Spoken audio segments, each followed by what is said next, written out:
vai sendo criado um espaço sagrado onde vai acontecer o mistério, onde o mistério vai ser vivenciado.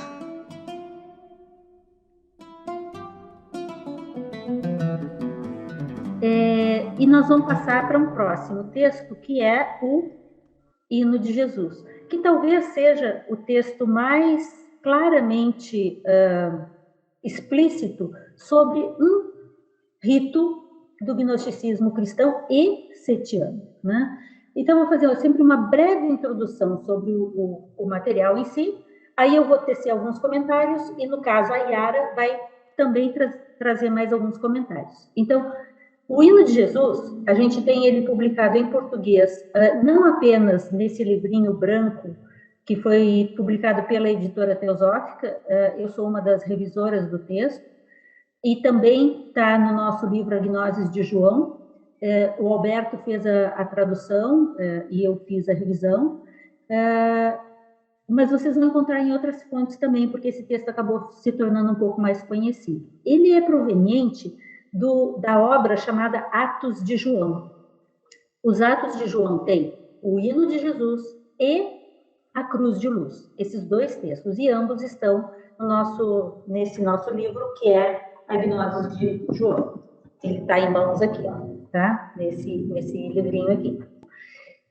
O Atos de João, na verdade, o Hino de João, o Hino de Jesus e a Cruz de Luz são as duas joias preciosas do Atos de João, porque o Atos de João, ele é proveniente de anotações, manuscritos, obviamente, gnósticas, que circulavam, no entanto, bem restritamente, lá no século I AC, né, tempo de Jesus, e início do século I DC, e esses manuscritos, eles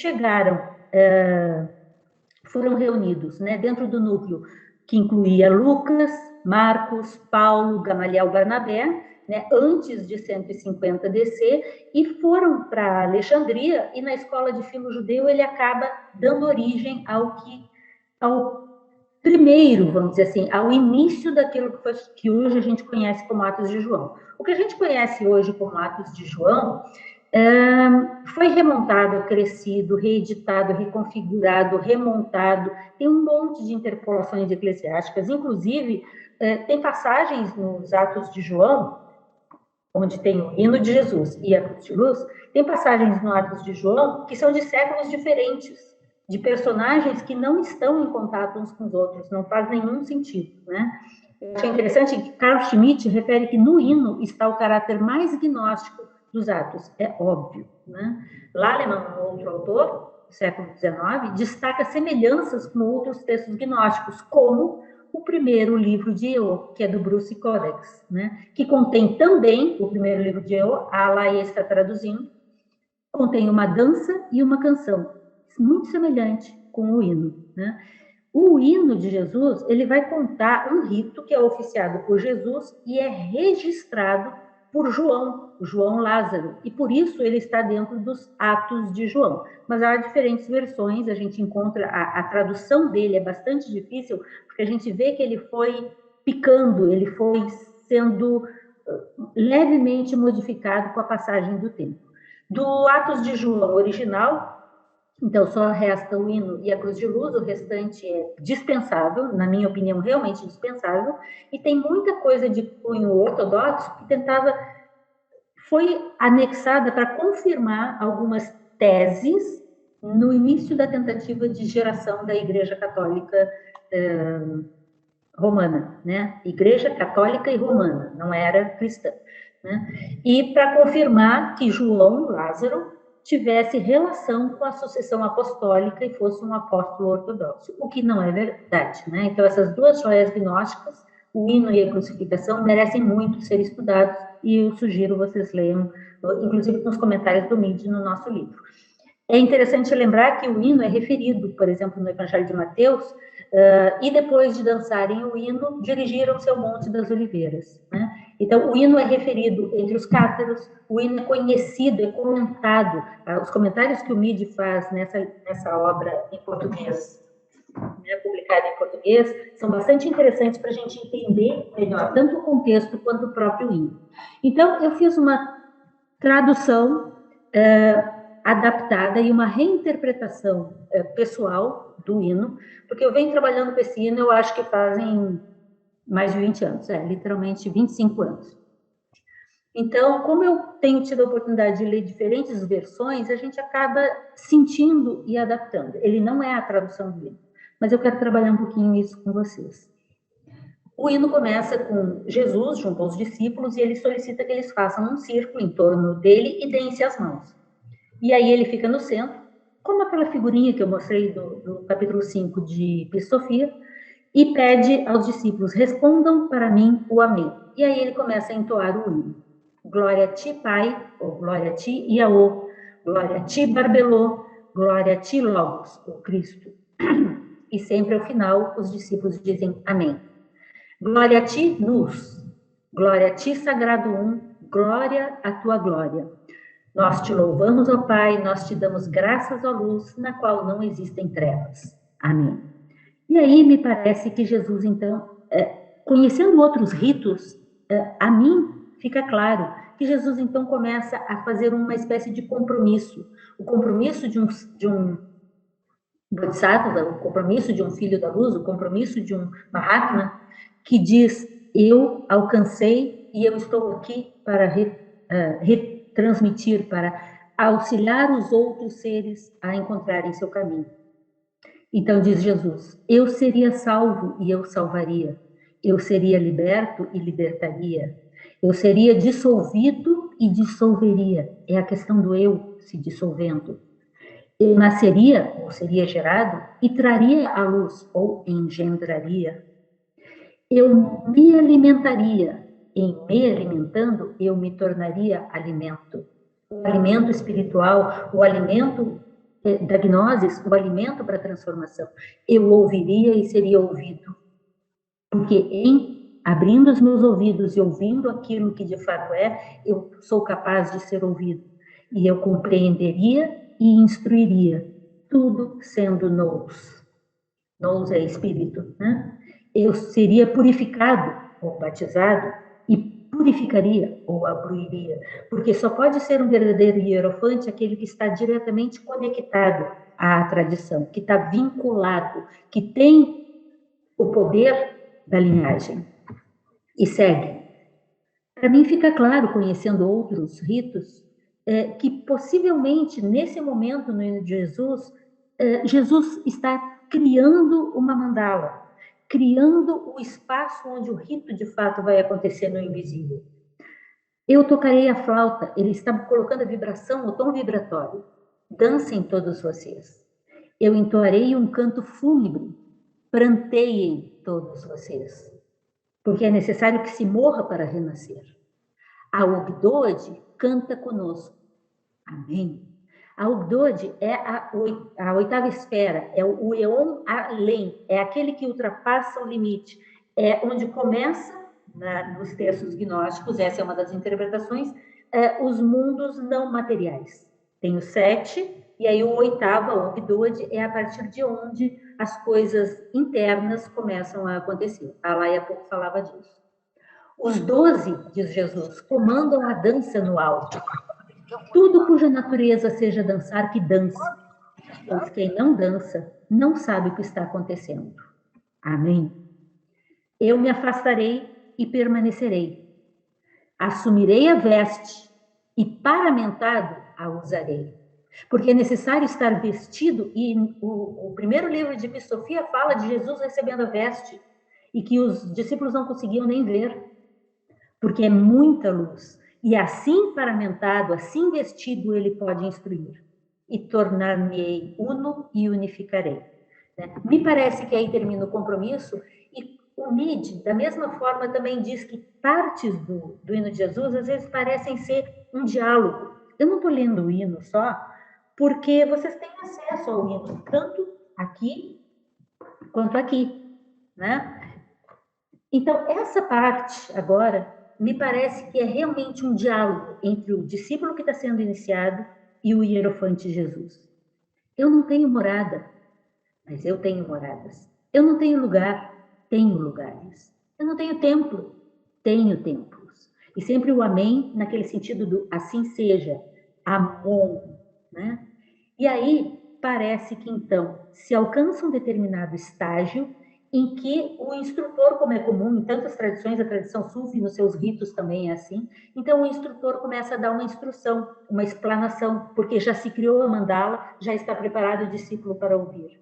Sou uma tocha para aquele que me vê, sou um espelho para aquele que me reconhece, sou uma porta para aquele que por mim bate, sou um caminho para aquele que é um peregrino. Agora, responde tu ao meu dançar. Veja a ti mesmo em mim que falo, e vendo o que eu faço, guarda segredo sobre os meus mistérios, porque isso é para aquele que está preparado, é somente aquele que conseguiu ouvir. Dançando, compreende o que eu faço, pois tua é a paixão que estou para viver ou que estou para sofrer. Tu de forma alguma poderias estar consciente daquilo que de fato sofres, não tivesse sido eu enviado como teu Logos pelo Pai, porque essa união é muito íntima, e vocês vão ver isso nos próximos textos que a gente vai estar chamando a atenção também, nos próximos hinos e canções e ritos que a gente vai estar trazendo. Vendo o que sofro, me tens visto como sofrimento, e vendo não suportas, mas ficas completamente abalado, mexido, para tornar-te sábio. Você tem que sair daquela condição de acomodação para que você possa dar o próximo passo. Você tem que ser desafiado. Tu me tens como suporte, repousa em mim, diz o instrutor. Quem eu sou, saberás quando eu partir. O que agora pareço ser, isso eu não sou. O que sou, tu verás quando vieres. Agora, para quem conhece um pouco de budismo, me diga se isso aqui não é a primeira nobre verdade. Se aprenderes o que é o sofrer, terás o poder de não sofrer. Aprende, pois, sobre dukkha, e serás capaz de não sofrer. Opa, desculpem, dukkha é sofrimento, é a primeira nobre verdade. Então, Jesus está dizendo a João Lázaro, que está sendo iniciado nesse rito, aprende sobre o sofrimento, porque assim serás capaz de não sofrer. Aquilo que tu não sabes, eu próprio te ensinarei, pois sou da tua linhagem e não do traidor. Permanecerei em sintonia com os sagrados seres ou com os Mahatmas. Em mim conhece, pois, o Logos Sofia. O Logos Sofia, a unidade dessa condição que é aquela luz interior, que é o teu verdadeiro ser, que é uno com todos. Quanto a mim, se soubesses o que fui, eu sou o Logos que executou todas as coisas e que jamais foi derrotado, derrubado, contaminado, dissolvido. O Logos não é tocado, não é desfeito. Fui eu quem promoveu a dança. E como os ritos gnósticos ensinam, termina entoando novamente o tríplice verso inicial. Entoem novamente comigo, diz Jesus aos discípulos. Glória a ti, Iaú. Glória a ti, Barbelô. Glória a ti, Logos. E o amém. E depois do hino de Jesus, dos Atos de João, vem a cruz de luz, que eu não vou comentar hoje. O hino, ele é um registro de um rito em que Jesus era hierofante e estava ali orientando seus discípulos numa prática espiritual.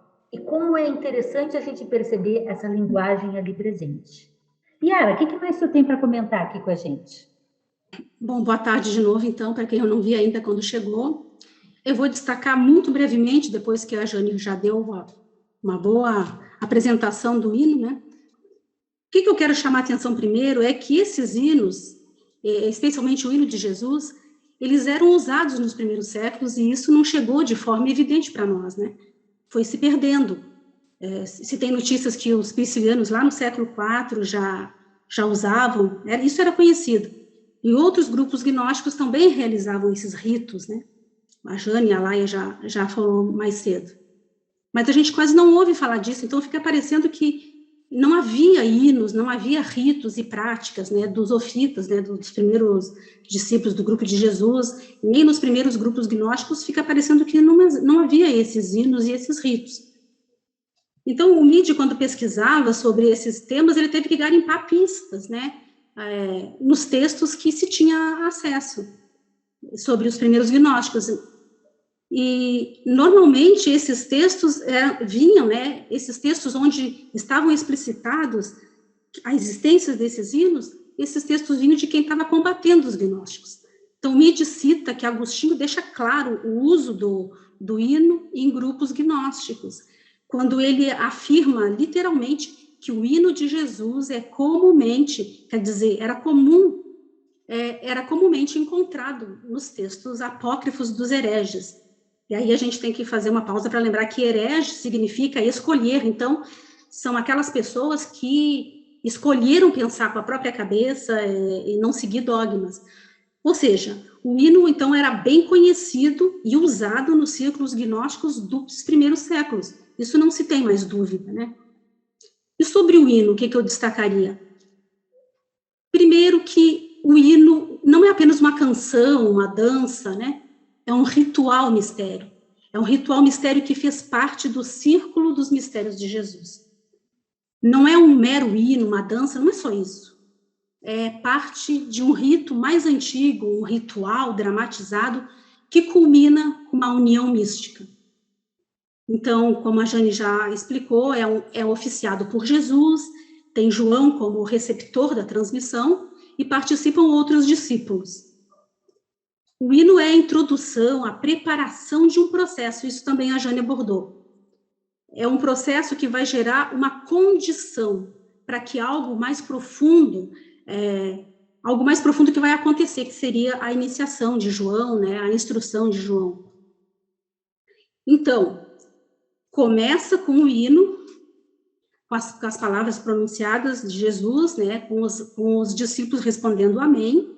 Então, com essa dança sagrada, se atinge um determinado estado espiritual, e é nesse estado que é possível se ministrar a segunda parte do processo, que é a instrução.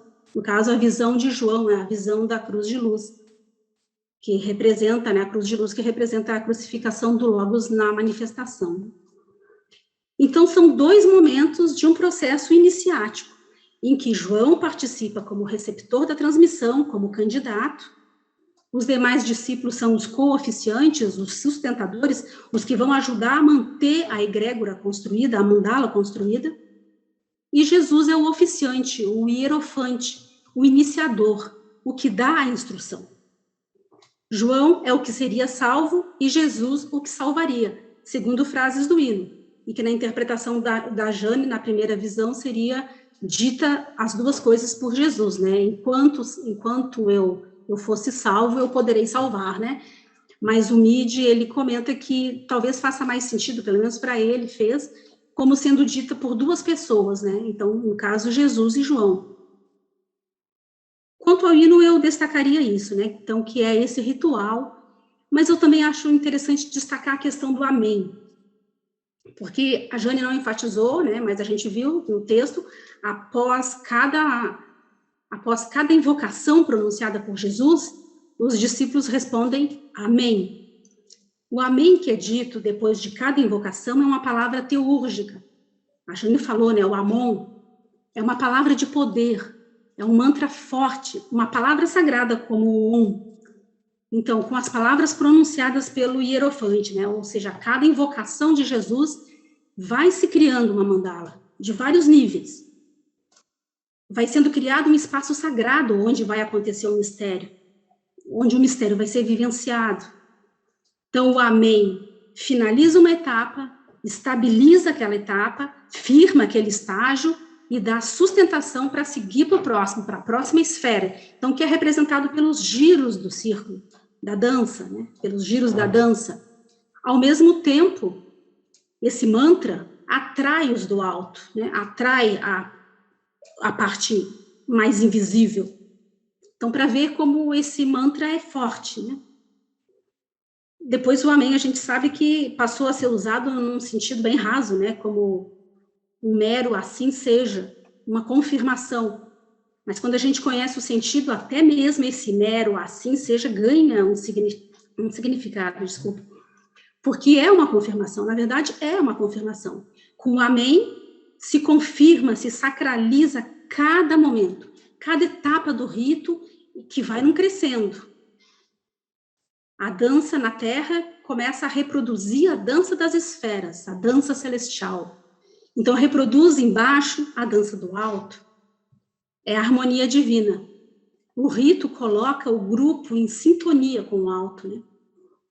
Então, é a conexão entre o baixo e o alto. A música da Terra que sintoniza com a música das esferas. Tem aquela parte, eu tocarei a flauta, dancem. Então, é um instrumento de sopro, é um instrumento que vai representar o alento que vem do alto, né? Há uma música sendo tocada e há uma resposta, uma sintonia. Então, em resumo, eu diria que o rito, ele é uma cerimônia que vai num crescendo, né? Vai numa sutilização, gera um aprofundamento, uma elevação que vai criar uma condição especial. Até que essa sintonia real, essa conexão do alto com o baixo vai surgir, que é a união mística. Nesse momento em que há essa conexão com o alto, é quando o hino fala, né, que a graça comanda a dança, os 12 acima comandam a dança, é o auge. E quem não dança não sabe o que está acontecendo. Ou seja, quem não está naquele estado, né, quem não vivencia essa experiência, não pode nem prosseguir a outros estados mais elevados. E com essa condição, essa sintonia, que é possível, então, esse próximo estágio do processo, que é a recepção da instrução, a iniciação. Bom, então, para concluir, eu poderia dizer que, né, para quem tem uma alma relativamente familiar com esse tema, o texto é muito especial, muito especial. É uma meditação. Eu não tenho nem palavras para expressar, mas eu considero esse texto muito, muito especial. Mas como hoje são só pinceladas, eu vou ficar por aqui hoje. Obrigada.